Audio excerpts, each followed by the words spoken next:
researching you and finding out that like your mom sort of forced you into acting. Didn't sort of, 100% forced me to be an actor.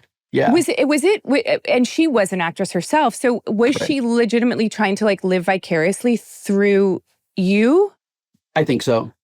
My mom's family is really dysfunctional and weird. And there is, way back in the ancestry, there's an actor who came to America from Ireland at the early part of the 20th century. And he was in a bunch of vaudeville stuff. And he was in the back. I think that he was like a background contract player at like maybe Universal or one of the big studios or something like that.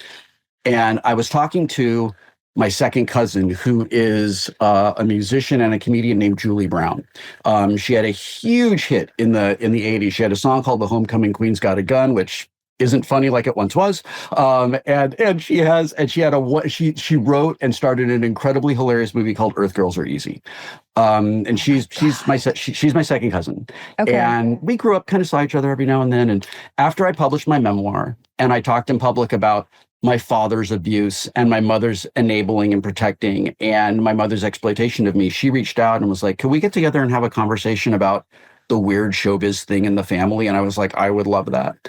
She's a little bit older than me. And she told me how there's this weird obsession in my mom's family where everybody's kind of, in her generation, was kind of trying to like live up to the idea of what that guy did or something. Like, I'm not entirely sure what it is, but my mom made me go on auditions when I was so young that I don't even remember how it started. It's just like kind of there, you know, like we don't remember that time when we couldn't walk. We just know that like suddenly one day we could.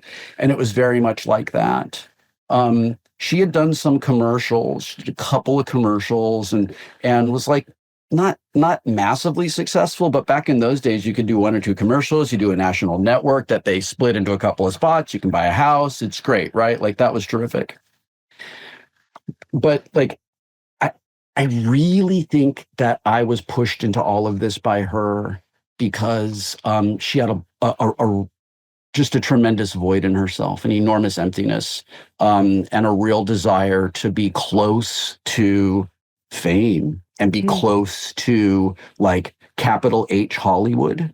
Yeah. And, you know, I grew up in a house where my dad was cruel. He wasn't physically abusive all the time, which is a weird thing that I have to qualify, right? Like that's very binary. Like either you are or you aren't. But in in my generation and my parents' generation, it was like, oh, he only hit you once. Like, oh, okay, but you know, like dad choked me all the time, but all right. She just wasn't getting any support from my dad and didn't really know what to do with herself. And I think she just put it all into like kind of making me this thing. And I just so clearly remember being like, please let me be a kid. Please let me be a kid.